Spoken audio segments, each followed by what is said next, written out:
मौसम से क्या तात्पर्य है। तो यहाँ पे विद्यार्थियों जो है हमें मौसम के विषय में बताया गया है कि मौसम जो है वह क्या है। और पिछले वीडियो में जो है हमने वायुमंडलीय परिवर्तन तथा जलवायु परिवर्तन के विषय में कुछ जानकारी प्राप्त की थी। अब यहाँ पे हम मौसम के विषय में जानेंगे कि मौसम जो है वह किस तरह से परिवर्तन होते हैं और मौसम जो है हम किसे कहते हैं। किसी भी देश के तापमान, नमी और वर्षा के थोड़े समय की औसत स्थिति अर्थात मौसम। तो यहाँ पे हमें बताया है कि किसी भी प्रदेश में जो है तापमान, नमी और वर्षा जो है वह थोड़े समय के लिए जो है एक जैसी स्थिति में रहती है, तो उसकी औसत स्थिति जो है उसे हम मौसम कहते हैं। तो यहाँ पे जो है विद्यार्थी आपको मौसम का यह चित्र बताया गया है, जिसे देखकर जो है मौसम विभाग के जो व्यक्ति होते हैं वे यह अंदाज़ा लगा सकते हैं कि किस जगह पर कैसा मौसम होगा। तो यह आपको चित्र में बताया गया है।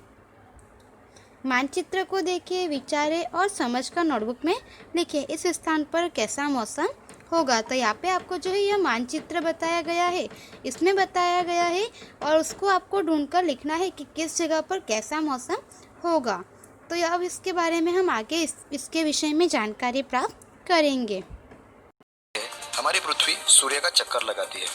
पृथ्वी को सूर्य का चक्कर लगाने में जितना समय लगता है उसे हम एक साल कहते हैं। और जिस पाथ पर पृथ्वी सूर्य का चक्कर लगाती है, आपको अगर लगता है कि एग्जैक्ट सर्कुलर पाथ पर पृथ्वी सूर्य का चक्कर लगाती है तो आप गलत हो, क्योंकि वो एग्जैक्ट सर्कुलर पाथ नहीं होता, वो थोड़ा इलिप्स मतलब अंडाकार होता है। और इसकी खोज की थी एस्ट्रोनॉमर जॉन्स केपलर ने 17वीं सेंचुरी में। इसका मतलब है कि जब पृथ्वी सूरज का चक्कर लगाती है तब पृथ्वी से सूरज की दूरी कम ज्यादा होती रहती है। फॉर एग्जाम्पल, जनवरी में पृथ्वी सूरज के 50 लाख किलोमीटर पास आ जाती है। अगर ये दूरी आपको बहुत ज्यादा लग रही है तो सूरज और पृथ्वी के डिस्टेंस के मुकाबले ये बहुत कम है। सूरज का पृथ्वी से अप्रोक्सीमेटली डिस्टेंस है 14 करोड़ 96 लाख किलोमीटर। अगर आप सोचते हैं कि पृथ्वी और सूरज की दूरी कम ज्यादा होने से पृथ्वी ठंडी और गर्म होती होगी और इसी वजह से पृथ्वी पर मौसम बनते होंगे, तो ये इसकी वजह नहीं है।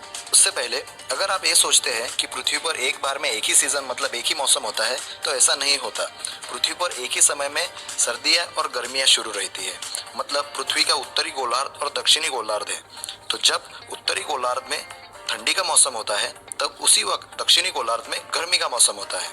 तो इसके पीछे का रीजन जानने के लिए आपको एक बात जाननी जरूरी होगी कि पृथ्वी जब अपने एक्सिस पे घूमती है तब वो एक्सिस ऐसे स्ट्रेट नहीं होता, वो थोड़ा सा झुका हुआ होता है।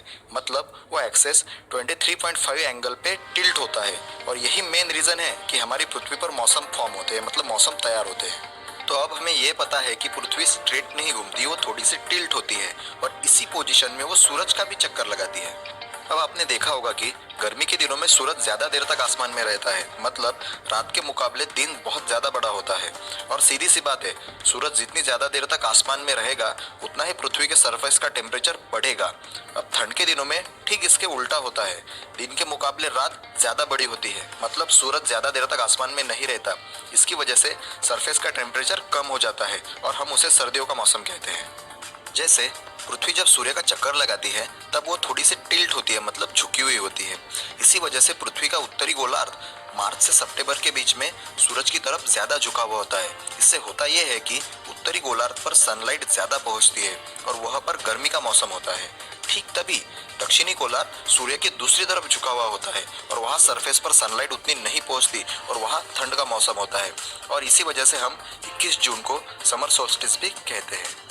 अब जैसे पृथ्वी आगे बढ़ती है तब पृथ्वी का दक्षिणी गोलार्ध सूर्य की तरफ हो जाता है और तब ज्यादा देर तक और ज्यादा सरफेस पर सनलाइट गिरती है। इससे होता यह है कि वहां पर गर्मियों का सीजन होता है और तभी उत्तरी गोलार्ध में ठंड का सीजन होता है। और ये जो साल भर पृथ्वी के सरफेस का ठंडा गर्म होने का खेल चलता रहता है, उसी वजह से पृथ्वी पर मौसम फॉर्म होते हैं, मतलब मौसम तैयार होते हैं। तो दोस्तों, यही मेरा एक छोटा सा प्रयास था कि आपको एक सीजन्स के बारे में एक बेसिक आइडिया आ जाए। अगर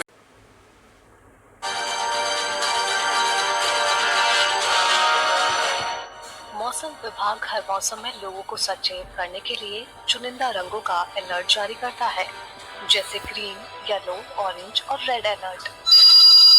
इन अलर्ट के खास मायने हैं। आइए आपको बताते हैं कि इसमें रंगों का क्या मतलब होता है। येलो अलर्ट का मतलब है कि लोग मौसम के बारे में अपडेट रहें या फिर उस पर नजर बनाए रखें। ऑरेंज अलर्ट का मतलब होता है विषम परिस्थिति के लिए तैयार रहना और उसके निर्देश जारी कर दिए गए हैं। रेड अलर्ट का मतलब है हालात बेहद खतरनाक हैं और बचाव के सभी जरूरी कदम उठाने की चेतावनी दी जाती है।